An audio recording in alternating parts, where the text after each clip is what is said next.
Hi Ben, how are you? Right. Okay. All right. This way to get this started. We're gonna wait another minute or so for the other participants in this training session to hop in. So we'll get started with the official training in just a moment or so. Start with some introductions for myself, and then I'll pull up the platform while we wait for the others. My name is Chase Berman, and I'm our success manager. For those of you that are registered for this session, you've probably engaged with me in some regard in the early stages of using FutureFeed. But we'll be walking through the first couple of sections of FutureFeed. It's designed to be like a training oriented around half of the platform. So really walking through the getting started process and taking a deep dive into the feature implementation. For a little bit about our team, just for additional support/training resources. Myself, I'm our success manager, and likewise with Rachel Leidy, our director of compliance and education. The two of us are really the people within FutureFeed that lead and execute our training sessions, likewise with additional support aside from other team members, of course, on our team. But the two of us will be the primary people within FutureFeed that you'll most likely engage with the most throughout your lifecycle journey with FutureFeed. Right, so I see a couple others have joined. We'll just give everybody else another 30 seconds or so, and then we'll get started with the training. So this session is being recorded. So after it concludes and Zoom takes a little bit to process it, expect to get a follow-up email from Zoom, which will incorporate the recording link, so you'll be able to access that going forward. So this is the end user training 1 session. There is an additional training session to really encapsulate everything that will go into a FutureFeed training. So that will be FutureFeed training 2 for end users. You can register for that, which I would recommend after this call, or really just to ensure that you have at least a couple of days to incorporate the stuff that we'll dive into during this session, and then you can join us for the next one that's coming up. Training is always offered every Tuesday and Thursday, pending any holidays that may come up during the scheduling, or possibly any availability issues with our team, but that rarely will occur. So just give me a moment and I will pull up FutureFeed and we will get started with this session. So I'm pulling up my screen. Just would like to emphasize that this is a group-oriented training session, and collaboration is really what we find to be best to really make sure that we're addressing any questions or direct needs that any of you that's taking some time out of your afternoon has and would like to address with us directly. Generally, any questions that you do ask will benefit others on the call. So as I'm going through the training, absolutely feel free to just like politely interject and ask your question.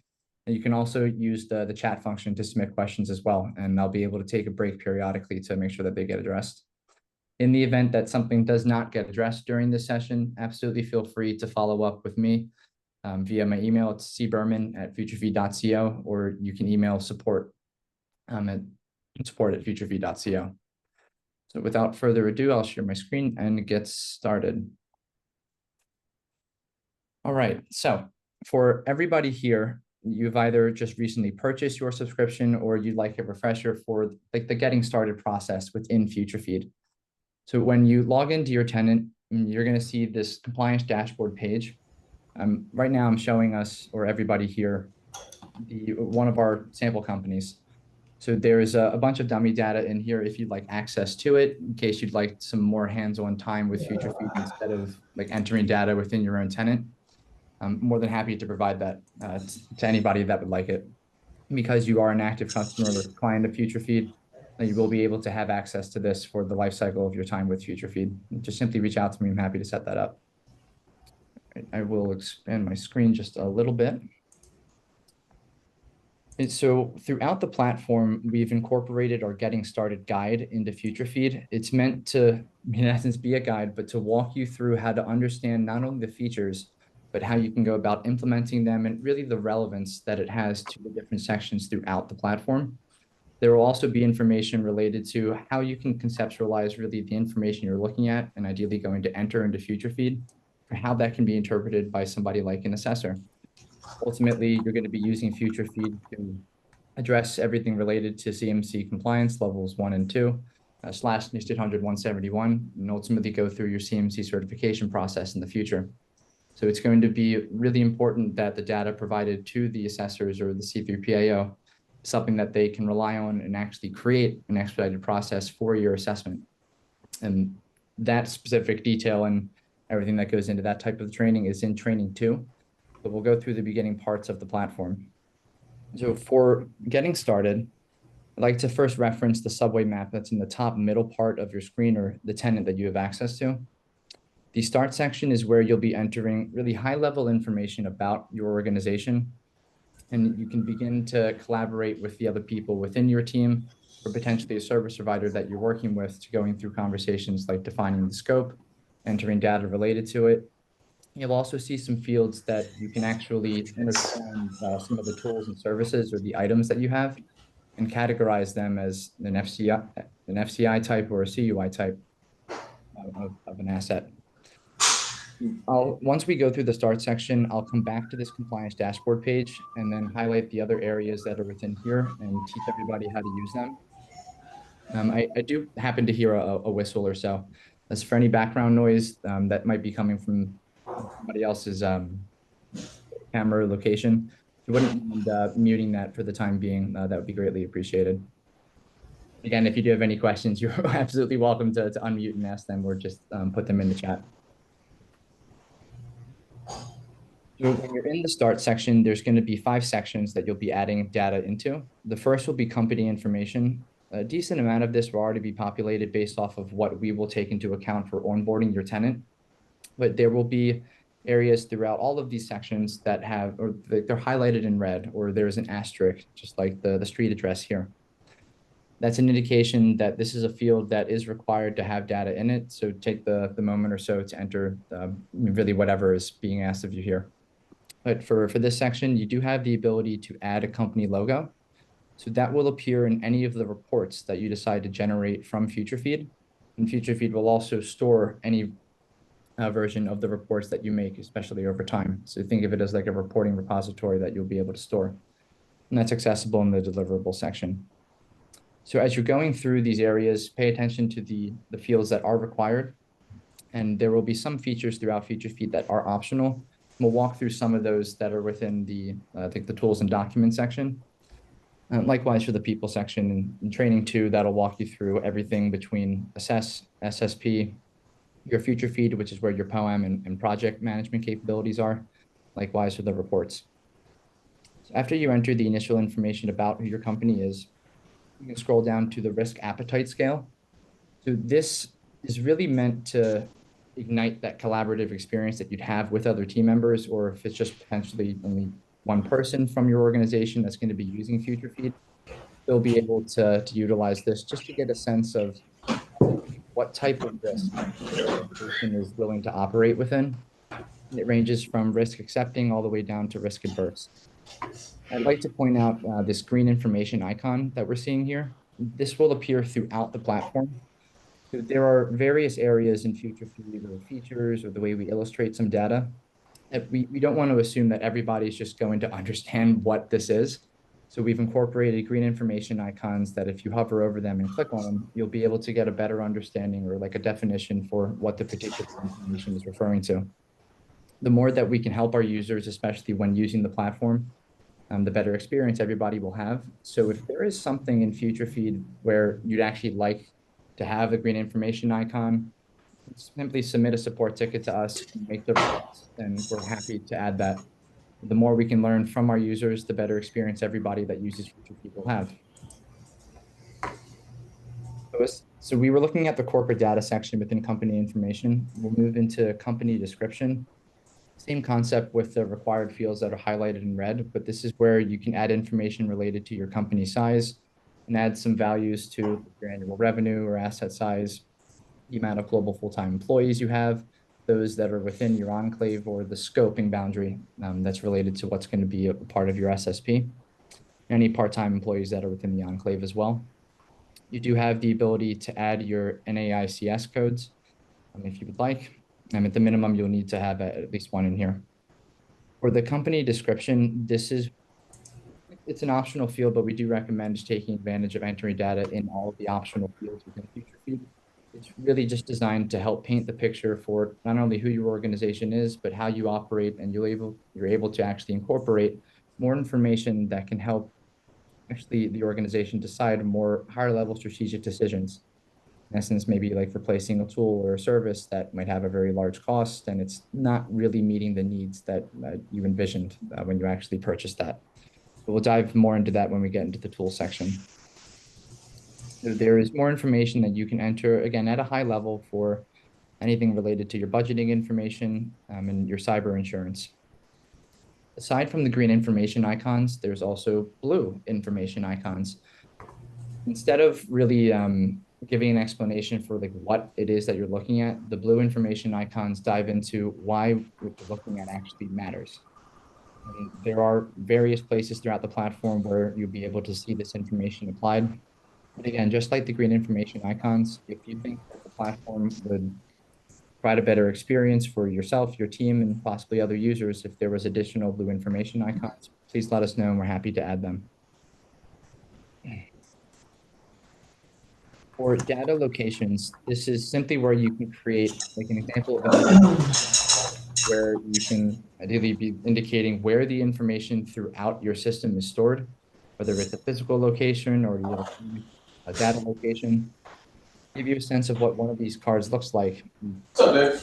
can create it from scratch, or you have the ability to actually view the cards that are already there. None will be pre-populated. Okay. You'll need to create multiple depending on where the information throughout your company's system and servers are being stored. I can always pretend to be the IT guy. I do hear some background noise coming from somebody. If you wouldn't mind just muting your mic, I think that would help everybody be able to focus on the topics that we're discussing.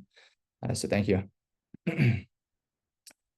So throughout the different inventory item cards that you're going to be creating in FutureFeed, the first is really revolving around data locations. The others will be for tools and documents, but we'll get into those in a little bit. You're going to see several different sections or subcategories for all of these item cards. The more data that you enter related to them, the more this information is going to be able to build into the other areas of the platform throughout your subway map, specifically all to the benefit of the automation to your SSP. And I'll get, again, I'm going to say a couple of times as we're in the early stages of this training session that we'll get to that a little bit later on. So I will be addressing all of these topics I'm initially bringing up as we go throughout the remainder of the session. So you'll be able to enter a name for the location, and then the RACI model applies here. So who is responsible, accountable, consulted, and informed? The RACI model applies throughout FutureFeed, and especially for all inventory item cards. You can use the RACI model and apply it to controls, POAM items. But it's really a way for your organization to document what certain people are going to be doing in relation to whatever is needing to be accomplished for the particular item or set of information that you're looking at, especially that you're entering. The accountable person, it's going to be only one person that you can assign for this. They're really the ones that are overseeing the process. And the ones that might be having more task-oriented responsibilities, they can be listed as the responsible person, and you can incorporate multiple people, also teams. When we get into the people section, I'll walk you through how you can add different users, different user types and access, and likewise with incorporating roles and teams for all the different users. You can add location details as well, just giving some more specifics, I mean, really around the address for the data. But for the electronic data locations, instead of the actual address field being required, you'll just be able to indicate like where it's being stored. Any description or compliance notes you'd like to add, you are more than welcome to. You're also able to add or drag and drop a document if there's something that you'd like to really just attach or relate to whatever this data location is.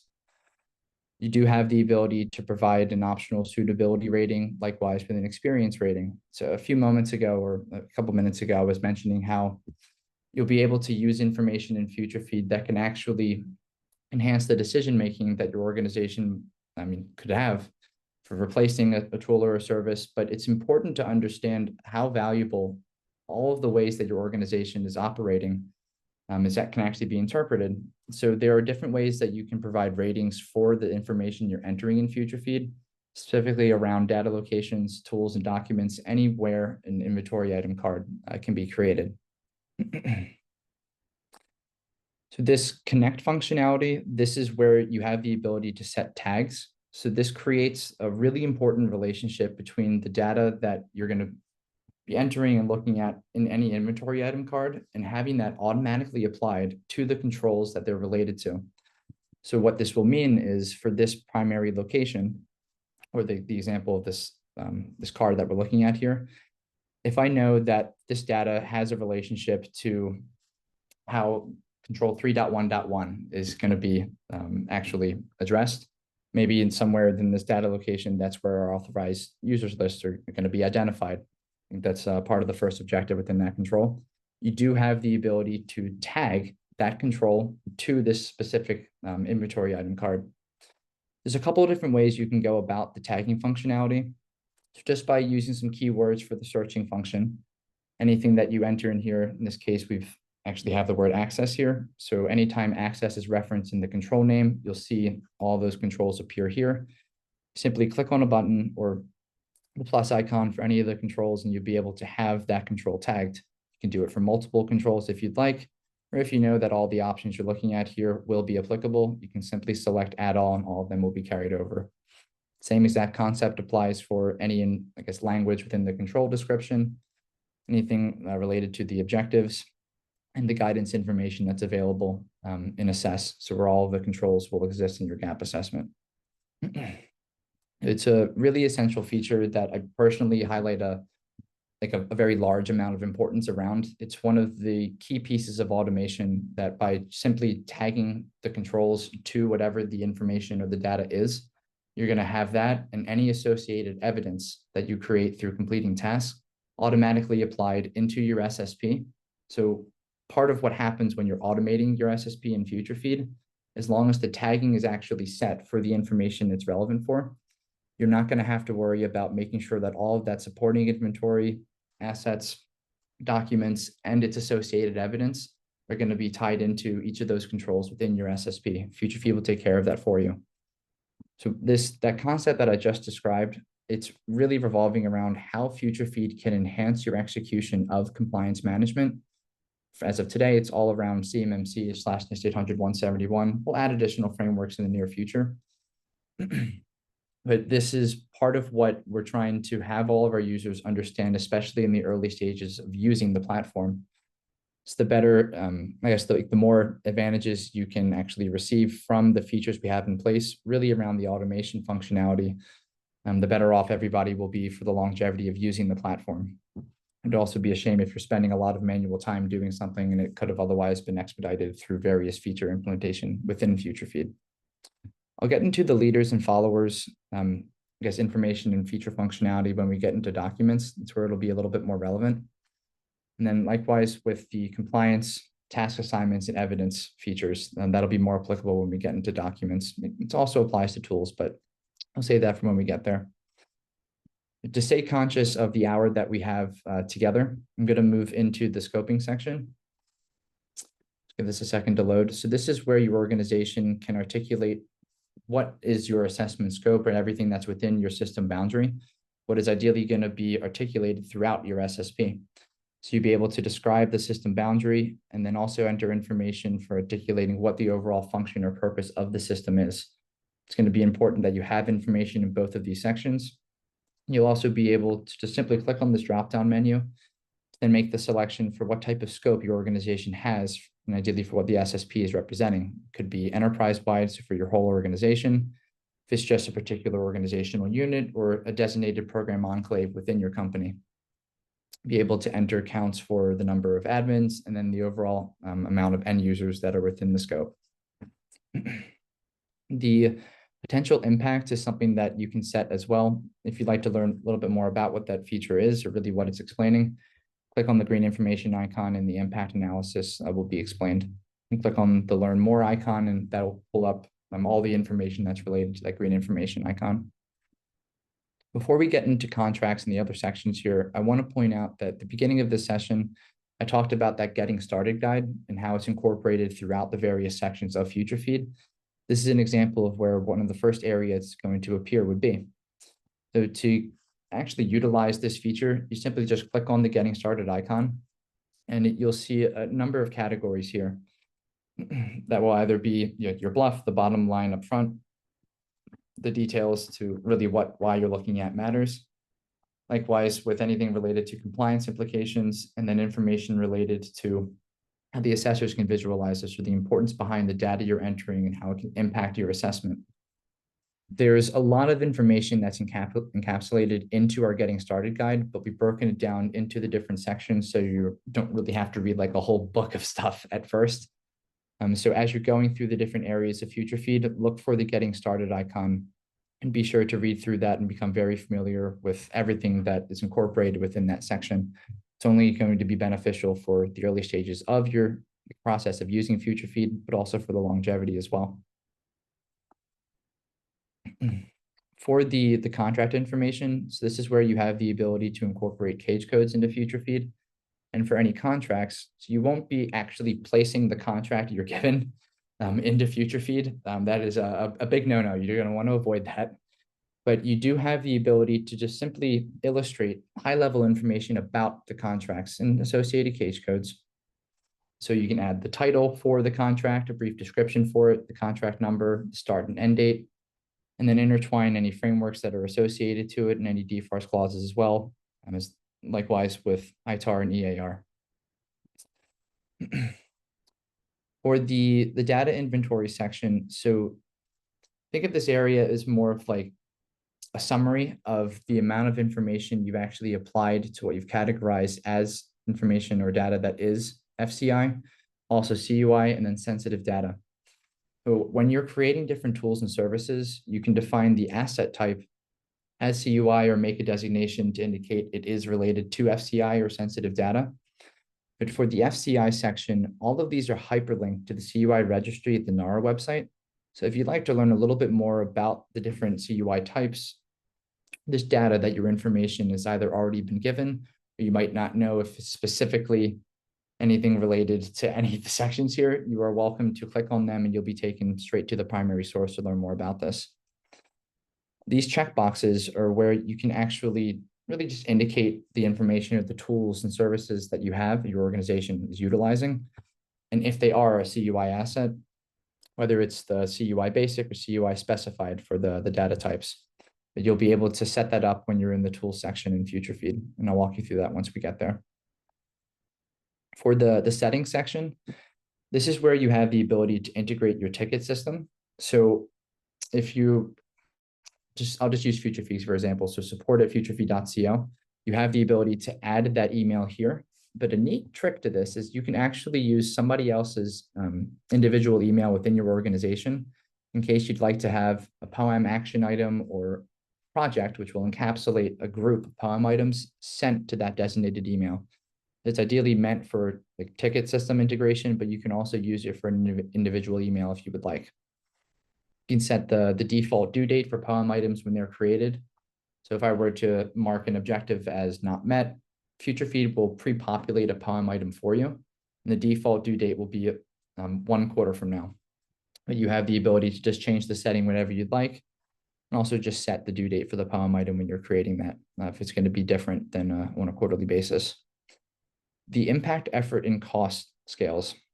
So these are different ways that you can really determine when it's a subjective scale for your own organization, and really depending on your size, if your organization has 10 to 20 people or possibly 10, 20,000 plus full-time employees, these ratings are going to mean different things for everybody. So you can decide within your own team how you want to set the values for these.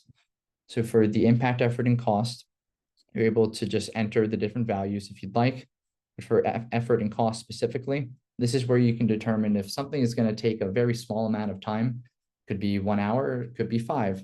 Something like a project that would take a very long time to do, you can set the rating or the amount of time that you envision that type of action taking. You can apply the exact same concept to cost. So the impact, effort, and cost ratings appear for every POAM item that you'll create. It is optional, but we do recommend just taking a moment to set those ratings every time you create a POAM item. Because when you go through your gap assessment, and let's just say it's completed, you'll have a group of POAM items. I mean, ideally, unless your organization is just perfect already, and you're going to want to group those into projects. FutureFeed will not tell you how you should group these POAM items into projects, but we're going to give you high-level information to help actually structure out that the strategic decisions and how you can group those items into projects. What we've seen be very successful for our customers is utilizing the impact, effort, and cost information for how you'd like to actually prioritize what projects are going to be completed first and others that can wait a little bit. It really just depends on urgency or deadlines your organization is trying to meet. Right, we will go into the people section now, but before I take a deep dive into this, are there any questions about anything related to like referencing the getting started guide or anything within the start section that I can take a moment or so to address? And I welcome anybody to unmute yourselves and welcome to just ask your question to the group, or you can enter it in the chat. The option is up to you. Just give me a second to get some water. Okay. All right. If any questions do come up, and you're absolutely welcome to ask them away or add them into the chat section. So in the people section, this is the area that you'll be, that you can add people or users first. A lot of our customers do that before they get into the start section. It's up to you. But when your tenant is onboarded, there is somebody that's going to be listed as the admin user. And there can be an unlimited amount of admin users. Likewise, with any users you want to have in your FutureFeed tenant. There are different types of users. So there are third-party users. Generally, any service provider your organization is working with, they're going to be listed as third-party users. Anybody within your organization who's an employee of said company, they'll be listed as an employee user. But to actually create a user, any admin user will have this ability. Any standard user won't be able to add other users or manage other users. That's the difference between an admin and a standard user. To walk you through what this process is like, if I'm going to add somebody within my own organization to the tenant, need their first and last name, their email. You have the option to add a phone number. And ideally, you're going to want to be setting them with standard or admin access. If this person doesn't need to actually enter any data in FutureFeed or log in for any reason, but they need to be documented as a form of something on the RACI model, or they're going to appear in the SSP. They'll need to be added as a user in FutureFeed, but you can set them with no access. That way you'll be able to apply their user throughout the platform for wherever it becomes relevant, ideally around the RACI model incorporation, and also having them appear on the SSP. You have the ability to actually set designated periods of access time for users. So if there's somebody within your team that they just need to complete a couple of tasks and it's still take them a couple of days or maybe a week, you can actually set a designated access period to provide them with that allocated amount of time. Ideally, all the users within your organization, they're going to continue to utilize FutureFeed, especially for the ongoing compliance management processes. So you can set them with a never-ending user access. There is a fourth type of user access that we added, I think it was about 4 or 5 months ago. This is directly meant to enhance how the C3PAO can conduct their assessment on your organization. So you can add a member of two from the C3PAO to your tenant as an assessor user. That will give them the ability to visualize two things. One, the information on your compliance dashboard page, and then the live SSP. So they'll have read-only access to this information, but they'll be able to click through and interact with your SSP. So they're going to be able to have the entire traceability matrix to complete their assessment process. But if they're not using something that is providing everything that they need really at their fingertips, they might follow up with any member of your team or your primary contact, possibly your service provider, and asking for this information, where it is, or they might have general questions around that information that they otherwise won't have to spend time asking for and then waiting for the answers, because the data would be visible or available to them to visualize in FutureFeed through the assessor user type access. Again, it's really meant to directly enhance the assessment delivery. And what we've actually seen from the assessments that have recently concluded, and likewise with those in the past, it's expedited the process. So I think the standard time is 5 to 7 business days. We've had clients go through their assessment in a matter of 2 to 4. And in some rare cases, there have been assessments that were completed in just under one whole business day. I think the record that we were made aware of was 7 hours and 52 or 56 minutes. But it'll vary for every organization, and it depends on if the C3PAO that you're working with is familiar with how to really go through and review the data that comes from FutureFeed. That's entirely why we partner with the C3PAOs out there. And it'll be a growing relationship we have with the C3PAOs as more certified over time. And so this is really everything about adding your users, understanding the different user types. And then we can go into the manage roles section. So really what this is going to articulate and what users can do is assigning or really applying a user to a role or possibly various roles. There will be default roles, likewise with the ability to create any additional roles that you would like. So if I were to apply any user to this and see if I can just look for myself, I'm going to apply myself to a couple of different roles. But let's just say using the RACI model that the CIO and the CRO roles have been applied to the accountable person for a number of different things. I'm now going to see that on my individual responsibility dashboard. Excuse me. I know I haven't shown you that yet. We'll walk through that once we get through the people section. But this is a great way to actually align the responsibilities that people have based on their roles. So for any user you add, we do recommend that they do have a role associated to their profile. But let's just say I have a bunch of different things that's associated to my profile because of my roles, and I end up leaving my organization a couple of months from now. It's going to be really important that the stuff that I'm responsible for doesn't get lost in the transition of my offboarding and then onboarding my replacement. So before whatever user you're going to take out of FutureFeed or remove from the role, before that action is done, we recommend, or we really make a huge emphasis on this, but adding the other user and then applying them to the role that will automatically transfer all of the different things that these roles are applied to via the RACI model for that new person. It's a great way to really ensure that nothing is really lost in the transition of the offboarding and onboarding of different people. There are, as I was saying before, default roles that apply, or you have the ability to apply to different users. If for some reason it's not applicable to your organization, simply click this power icon and it'll be marked as not applicable. To add a new role, simply click on this icon, create the role name, and we do recommend that you incorporate a description for what this role is. Now, when we're getting into teams and grouping users likewise with roles into teams, you do have the ability to utilize I don't want to say default teams, but you can populate a group of teams that FutureFeed has available for you to immediately take advantage of. And we've tagged them to controls as well. So when you're going through your gap assessment and you're going to look at the RACI model there, it's the interview phase of the assessment.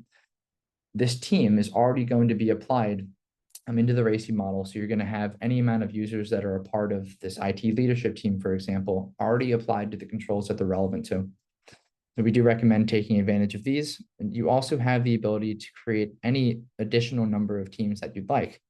You can group different people into them, even just having the roles in there. If that role doesn't have a person or a user associated to it, you're able to still add that information in case you're going to add the user later. You do have the ability to set a team leader as well. I'll show you what it's like for you to actually add a person, likewise with roles. So you click on that people icon or like the group of people that was in that little blue button. This page will appear. If you just like to add people just based off of their users, you can add them just by selecting any of the people that apply here under the employee users, likewise for the third-party users. Now, if that person or any of these people already have a role associated to them, you're going to see them over here in parentheses next to their role. So you can simply just press the plus icon for any section, and you'll be able to see those roles, their associated user, or just the individual roles and or the person applied to that team. Then you'll be able to select a team leader as long as there is somebody from this section here on the right under the people section that has been applied. So if you want to assign a team leader, that's the process you'll need to follow in order to do so. Before we, I guess, I take a deeper dive into the other sections of this compliance, or not the compliance dashboard page, but your homepage of your tenant, are there any questions around adding users, creating roles and or possibly teams?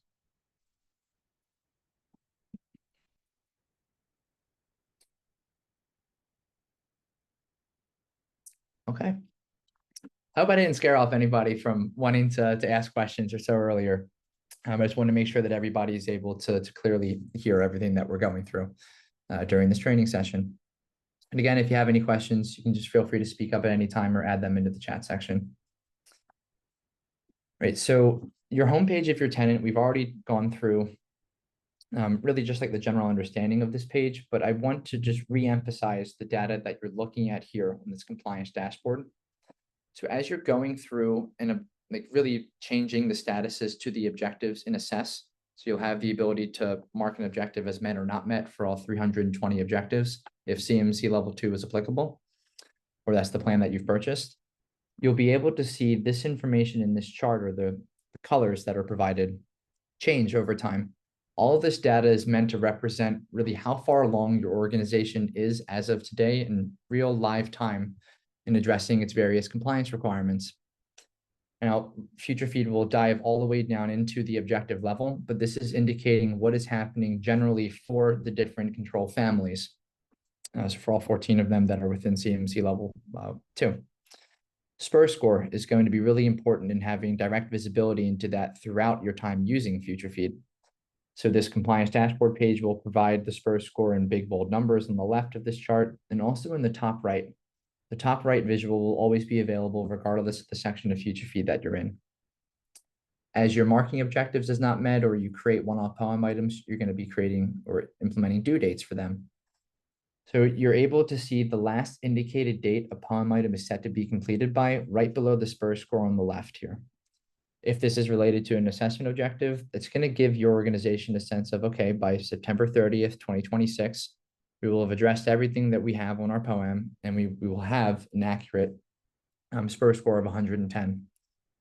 Really, for just general visibility and understanding where the organization is in its compliance journey, relying on this information here is something that will always be available to any users that have access to your tenant. Now, inheritance is something that can be applied within assess for any of the objectives. So there might be a cloud service provider or another third party that is going to inherit responsibilities, whether it's partially for an objective or everything that's related to how the objective is implemented. This can also apply on the control level. That's going to incorporate multiple objectives if there are multiple that applies to the control, or any number of objectives. You'll be able to add a CRM document in the document section and associate that to whatever tool or service that vendor or third party is providing.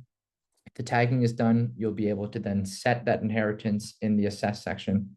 We won't dive into that during this session. Training 2 for end users will walk you through that. But as you've made those data incorporations, I guess the information you're seeing here will be changing over time. I'm just going to indicate from a percentage perspective where inheritance has been applied or possibly has not. Now, while this visualization chart can be very helpful, be really beneficial to actually take a deeper dive into really what those colors are indicating. So you can look at the family statuses below, and you're able to see everything related from a percentage perspective. Look at one of these families, configuration management, 56% complete. Okay, I need to see more than that. So you click on that box, you'll see a breakdown of all the controls within that family. Applying that exact same thought of just needing to see more than this, we want the objectives.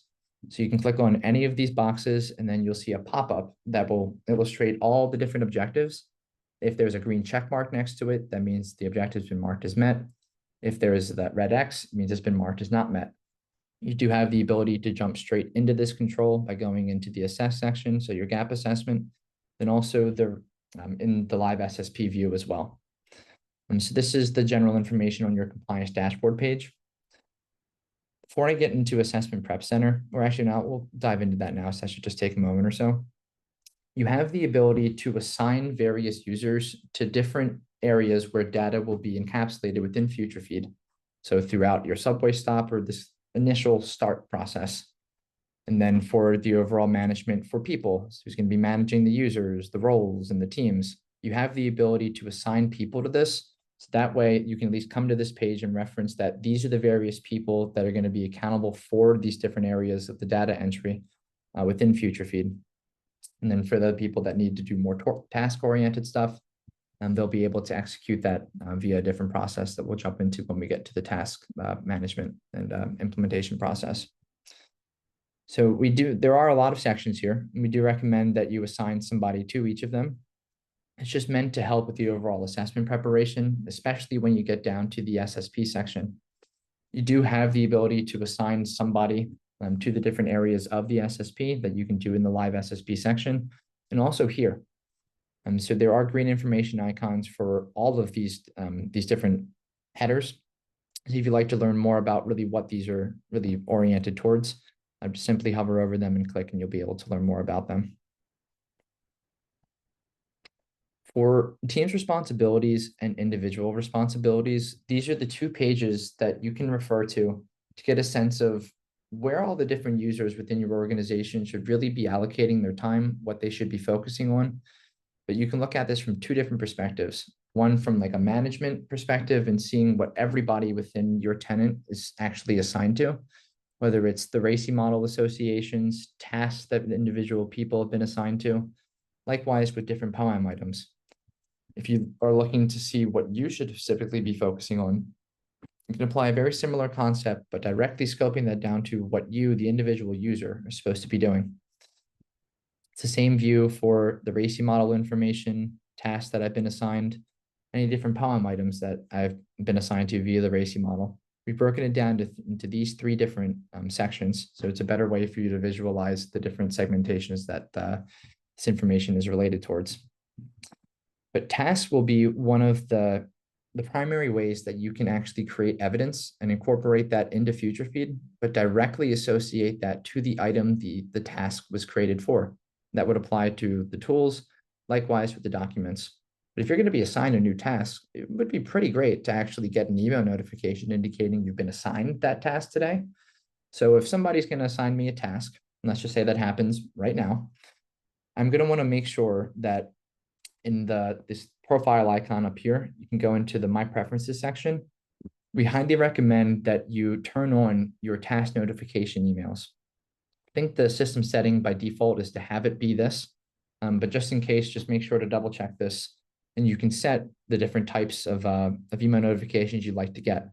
So for the new assignments email, any new task or any number of tasks that I'm going to be assigned today or possibly reassigned to, I'm going to get one email at the end of this business day. In Eastern time, I think it's 10 p.m. Eastern. It's meant to be one of the last messages you'll get in your inbox. So you come into work the next day, you see that you've been assigned X number of tasks within FutureFeed, and you'll be able to get that email, and then they'll all be hyperlinked to take you back into the specific task within FutureFeed. So you don't need to do like soul searching to figure out where it is in the platform. It'll take you straight to it. So I recommend that you have these turned on to daily. But you can also get another type of task email really related to tasks that are approaching their due date within 30 days, and also ones that are possibly have already reached their due date. And so there's two emails or two task emails that you can get from FutureFeed, one for newly assigned tasks or ones that you've been reassigned, and also anything related to upcoming due tasks and also ones that are past due. So in addition to all the tasks that you'll be assigned, we do recommend that you have that feature enabled. And if you do have access to multiple tenants, so if your organization has purchased multiple subscriptions to FutureFeed, you just need to enable this setting in one of those tenants and it'll apply to your profile for any of the environments you have access to. Before we dive into the tools and documents section, are there any questions about anything related to, I guess, the four sections that we just walked through?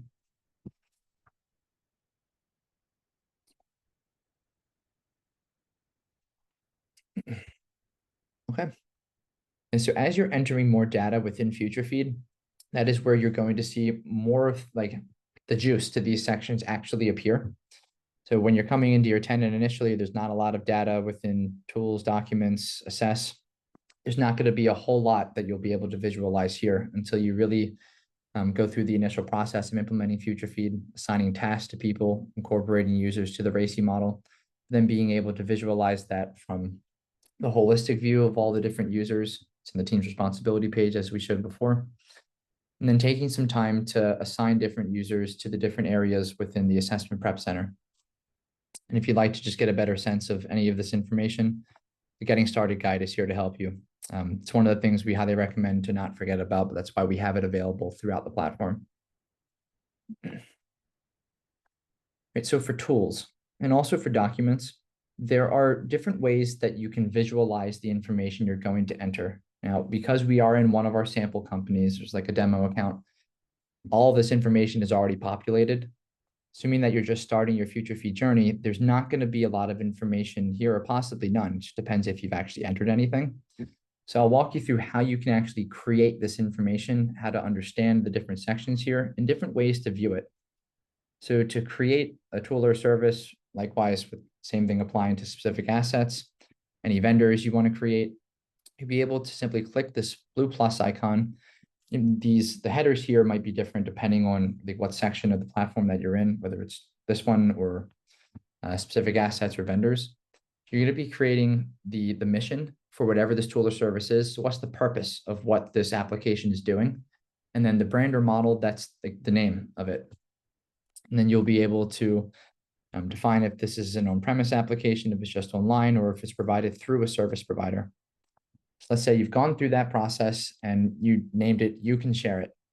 Ignore the data that's already here. Let's just pretend that there's nothing here.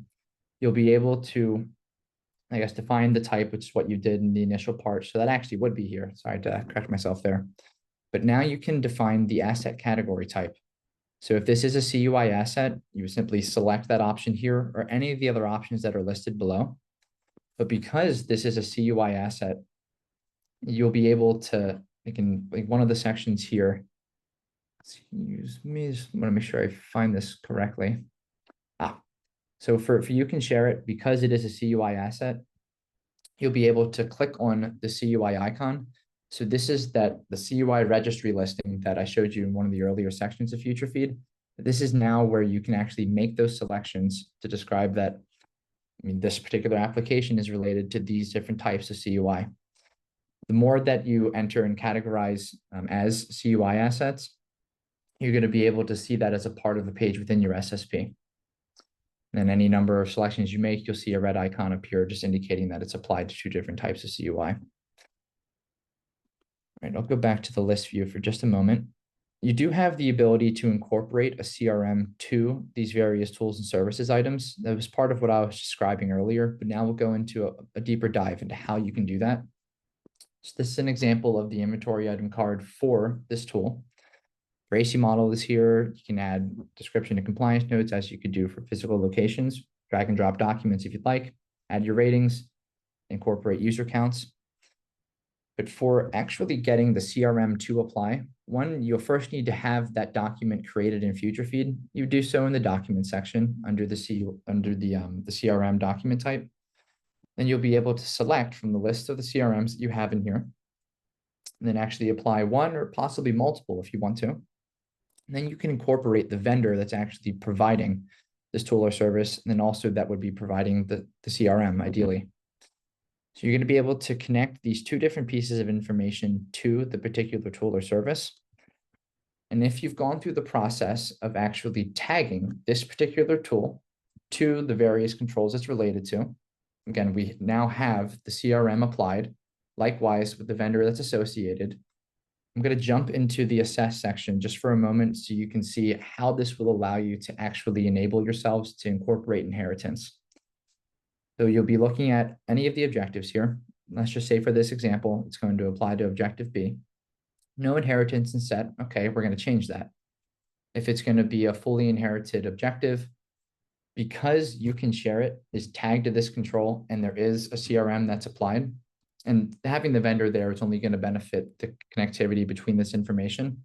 You'll be able to select the CRM to apply to actually justify that the fact that, okay, this is fully inherited, but how, right? The CRM from You Can Share It is applied. The tool or service that they're providing, or really, I think that's the name of the service, is there. And then you can add that information into the objective statement. So all of this information will work together to help you have, honestly, a very simplified process of knowing what to put into your objective statement. But it's also a way that you can take advantage of entering data in the earlier sections of FutureFeed to then create an enhanced experience for actually going through your gap assessment, but ultimately having a very accurate SSP. All right, so we'll go back into this section for a moment. Just want to make sure I didn't leave out anything here. Okay, yeah, for the The task assignments and evidence, I'll focus more on that when we get into documents. I know we've got about 10 minutes left and we should be able to get through everything. All right, so there's a few ways that you can visualize this information. There's the list view, simply the list of all the tools and services that are listed as active or in that they're in the active status. If anything is switched to the pending status, you'll be able to see that down below here. There's a two-step deletion process for the data in tools and also documents in FutureFeed. You need to click this archive button and it's just say, let's just go through the process of doing so. It'll then move this item to the archive section. Click on this drop-down menu, and then you need to click this delete icon to actually have it be removed. FutureFeed is going to ask you if you're sure that you actually do want to remove this information from your system. You'll read the icon or this pop-up, and it'll say it'll be permanently removed from the system. So it's important that you're paying attention before you actually do delete something within the tools or document section, because you won't be able to recover it afterwards. In the event that this does happen and you didn't mean to, you can let us know, and we'll just need ideally the name of what that item was or what the information was. The date and time as close to, I guess, as you can get to guessing of when it was deleted and who the user was. We'll be able to go back into our data backup system and get the information, and should be able to push it back to your tenant. All right, so this is how you can visualize the information in the list view. For evidence status, so you can create tasks for any tools or documents, but a way for you to actually get a really concise and easy visibility to all of the tasks that are related to any of the items here. This exact same view is applicable, and you can actually have it in the document section. So what I'm describing here, it applies both ways, or I guess in both sections. If there are any tasks that have been created for any of these items, you're going to see, I guess, different colored icons with numbers indicating if a task is currently past due. And that'll be in red. If it is orange, it's going to indicate that there's a task that's currently pending, or it could be multiple tasks. And any, let's just say there's 3 for a green icon, that's going to indicate you have 3 pieces of evidence or tasks that have been completed in the last year. And it's meant to support how whatever any of these tools or services or documents are doing from an implementation perspective. For management, there's more ways that you can add information to really describing the holistic picture of what this information does, how it helps your organization, or really what the overall function or purpose of these different items are. So for the FutureFeed productivity rating, you can set that here. You can also do so by clicking on any of the icons here. And this is applicable for the active items, active tools and services, and also documents. If I were to move this particular item to pending, this is the pop-up you'll get if you're creating a poem item for this. I'm going to select the date for a couple of days from now. To give this just a second to buffer, you'll see that we're now in the pending state. There's a poem item for this. You'll see that in your FutureFeed section. It's where your poem items are. But the ratings has switched to the impact, effort, and cost.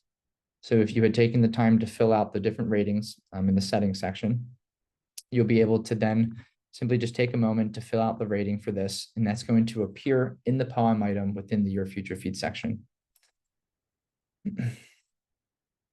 Before I guess, conclude with data inventory and then move into the couple other sections here, are there any questions that I can address for anybody?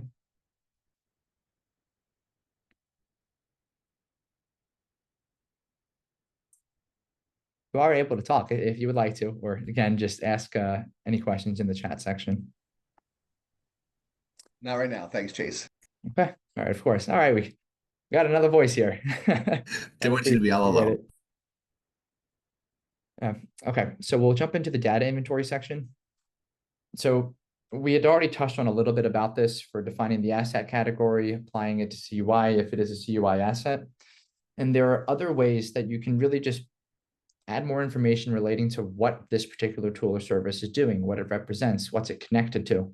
So if there is any relevancy to any of the different items here, you have the ability to simply click on the icon and it'll become enabled. For specific assets, it's a very similar functionality, but you're only going to have 2 different views for this information. There's lists and then evidence status. You're not going to have the other 2 views that you had for the different tools and services. It's not going to be relevant for those items. The difference between the tools and the services and the specific assets The specific assets are focusing on like groups or different categories of, I guess, really just devices that you could have within your organization, or things that would actually be more of an asset aside of, or I guess aside from what a typical tool or service would be defined as. It's up to your organization to determine what you'd like to incorporate into here. And again, you can reference the Getting Started guide that will actually help you get a complete understanding for what this section is really meant to encapsulate. This is actually one of the areas where I really would recommend reading through the Getting Started guide for that. I mean, with every other section in FutureFeed, but through the users that I've engaged with over the last several months, there's been more questions about really what this section represents as opposed to others. So the Getting Started guide is here to help you. For vulnerabilities, so you do have the ability to upload a vulnerability scan into FutureFeed. Right now, we accept Excel CSV files from Nessus. If you don't use Nessus as your vulnerability scanning tool, simply submit a support ticket to us, give us a sample file of what that export is like, exclude the actual vulnerability information that's representing your company. But as long as we can have that template, we can then work on implementing that new type of supported scan. When you upload a scan into FutureFeed, let's say there's 20 different vulnerabilities that are identified. It's going to, or FutureFeed will create 20 different vulnerabilities, POEM items based on the different vulnerabilities that were identified. So this 115 for the POEM item count will increase to 135. You can go through this process multiple times, and it's designed to actually support organizations through uploading multiple vulnerability scans. So let's say I do this a month from now. I haven't addressed the POEM items here, but this new vulnerability scan is indicating there's only 15 vulnerabilities now. So 5 of the ones that were previously added as POEM items, they're going to be removed from your tenant because they're no longer an identified vulnerability. Any of these new 15 are actually new vulnerabilities, so they were not a part of the first imported scan. Additional POEM items will be created for them, but you won't have duplicate POEM items representing the same thing. So you won't have to worry about that from uploading multiple vulnerability scans over time. When you actually go through that import process, you'll be able to see the information here become populated, representing really the information about those vulnerabilities, and then really aligning with the dates of when you added them and how many of them were identified, etc. And you can find more information below, just really breaking the vulnerabilities into different categories. Right, for the vendors, just like you can create a different inventory item card for a tool or service, an asset, you have the ability to actually represent who the vendors are that are servicing your organization. Now, for what one of these items looks like, it's very similar to the other ones, a little bit less information, but you're just going to be indicating who the organization is. If somebody is accountable for whatever the vendor does or whoever they are, simply list them as the A for the RACI model or anything else for the RC or the I. You'll be able to create tasks that are associated to this vendor if you'd like, and we do recommend just having the ratings filled out for them as well. For everything that we'll get into in the document section, I'm going to dive into things at a deeper level. For task management, for the last couple of minutes that we have, I know we're at 2 minutes until this session is supposed to end. We'll probably go over by a minute or two, but I'll see if we can actually get this done in 120 seconds. Budgeting information. When you're adding tools and services, you have the ability to add optional information, just providing data about what are the ongoing costs to these items. FutureFeed is more than just a compliance management platform, and this is one of the features that actually demonstrates that. We want everybody from your organization, especially like your CIO, for example, other executives that want to have a true sense of everything that's going into how your organization operates from a compliance perspective. What are the ongoing costs to these different tools and services? So if something actually really doesn't, I guess if it's very expensive, it's not really working out for your organization, it may be worthwhile considering a different option that's out there for the other like vendors that provide the same amount of services or so. Or reversing this, if something is really low cost and is working really well for your organization, it's a fantastic thing to have documented because you can know that this is something that is really meeting the standards that your organization has for why it was intended to be purchased. So it's really just meant to help everybody understand what's going into how your organization operates, and then adding budgeting information if you'd like. We'll break it down into a few different sections. That's in the detail section here. There's 4 categories: technology, support, internal, and external. The more information you add for budgets, the more information that you'll see here. And I want to take us into the document section. So there's a couple of things that I'll take a deeper dive into here. The first is the ability to populate FutureFeed templates. There's 57 of them that come complimentary with any one of your subscriptions. They're meant to be a great starting basis for an organization. There are partners that we have or third parties that do have a more robust documentation set or like a toolkit, the CMMC IT documentation toolkit, for example. You'll be able to see, and it's a purchased add-on, but for the FutureFeed templates, you do have the ability to populate them. You'll need to implement them for your organization specifically, but they do come connected to controls. So you don't have to worry about ensuring that, right, how do we actually figure out what controls this authorized visitors list is relevant to? FutureFeed is already taking that into account, so you can simply populate these and then implement them afterwards. But you might already have these documents, but you might not be sure what controls they should be tagged to. A little trick here is actually just referencing the connected controls that these different templates are tagged to. And that way it provides basically like a very efficient way for you to set the tags for the documents you already have. Now you can just add them as live documents in FutureFeed. So you have the ability to populate templates if you'd like. For actually using and organizing your documents, there's two different categories or two primary ones, working documents and reference documents. There's different subcategories for these sections that you'll be able to define when you're creating your documents. There's also reviews and assessments. So any past audits your organization has gone through, you can add the document in here if you would like, or just add any general agendas that your organization has, either from like a scheduling perspective or really just things you want to have documented in FutureFeed, just so you can have it as a primary reference for the next potential assessment you're going to go through, or anything related to the general review schedule that you have for different documents that you're going to be managing. It's another way to go about it. So for the documentation management, there's two ways to use FutureFeed for this, or two primary ways that one we have a higher recommendation for, but this is where FutureFeed is quite flexible. There's not going to be one specific way you need to use FutureFeed throughout the platform. And if you don't follow that, then you're in trouble or it's going to be wrong or you're not going to pass your assessment. You don't have to worry about any of that. So what will end up happening is you can either create a document as a live document or an attachment. We do recommend using the live documents, and that way you'll be able to actually manage your documents over time. You can add documents as an attachment, but that probably means you're going to be storing your documents outside of FutureFeed and managing them there. So whenever you make the updates to those documents, you're going to want to make sure whatever is in FutureFeed is actually the most up-to-date version. So you just add a new attachment and you want to remove the one that you had in there before. I have seen some organizations in the past actually add the evidence here in the attachment section, and the name of this document was related to a control and it had in brackets the objective. While technically it is possible to do that in FutureFeed, that's not going to be the way that we would recommend actually incorporating the evidence. So you can have the documents exist here, but for getting the evidence to apply to the document specifically, come into the task assignments area. You can assign tasks to different users, assign due dates for them as well, and also create recurring tasks. There will be things that need to be documented over time that will be beneficial for your organization.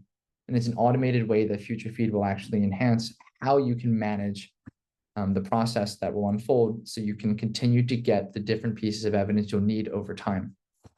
So a way to actually create the task, you just simply add the name of the task here, some notes, just like general instructions you want to provide to the person, assign it to a person or a user. They're going to need to have a role associated to their profile in order to actually have a task assigned to them. Set the due date, to actually set a recurring task, do this for monthly. You'll then have other fields that will appear here so you can add more information to when the task is going to be due after it's created and then the cadence that it's going to repeat on. Click submit. That task is going to be created and then assigned to that person. They'll get notified that evening. When you get that task, let's say you want to complete it and go through that process, click on one of the tasks here. You'll have 4 different options to create your form of evidence. If you already have it somewhere else in your company system, you can just attach that document if you would like or link it. But if we're going to go through a procedural process, so there are going to be different boxes I'll need to check in here. And let's just fast forward in time. I've already completed everything I need to do. I'm ready to complete this task. I'll click on the save icon, mark it as complete. and then I can add any implementation notes if I would like. And then I'm going to add my virtual signature here. So FutureFeed will capture the date that the person, or I guess the date the task was completed, the person it was completed by, and then the virtual signature for them as well. So let's say that I'm going to be the first person that's going to go through like the draft of completing this process, or you might have a policy that needs to go through a couple different layers of an approval process. The task will be assigned to me. I'll go through what needs to be done. I'm going to reassign that to somebody else. So what that'll look like, so I'll go into here, and then let's just say that this is assigned to me. I'm going to select somebody else. Select this particular role with no user. They're then going to get reassigned this task because I'm going to select save in progress, but now the assignee has changed. They'll be able to continue that process, and the next person that's actually going to go through with this, they're going to be the ones to complete it, and they need to have their signature on the document or the piece of evidence. That's how you can capture that multi-approval process within FutureFeed. There will be a much more robust feature set that directly supports how you can do that. But for today, that's the recommended approach for utilizing that. Let's rewind a little bit and go back to the concept of tagging. So it's set for this particular policy. We have our tasks created, and now we've actually completed some. So we have these three pieces of evidence. Let's just make sure we're looking at the right controls here. Access control policy for 3.1.1. And before we end this session, I just want to show you the output of what this looks like in your SSP. So this is really the example of like the fruits to your labor for adding your documents, tools, and services, tagging, and then creating tasks to then complete them to create the evidence. You'll scroll down, and below the objectives, you'll see the different supporting inventory and documents. There will be a drop-down icon for any of the items that have pieces of evidence applied to them. You're seeing this the specific data association or the relationship between the evidence and its associated item into, or really telling the story or the supporting story for how this control and its associated objectives have been implemented. That's the power behind the tagging functionality. So from one of like there's hopefully a lot of takeaways from this training session, but one of the bigger things to focus on, it's really making sure that the tagging functionality is implemented throughout your time in FutureFeed, and then also being ready or not ready. Just knowing that you can rely on the getting started guide throughout FutureFeed.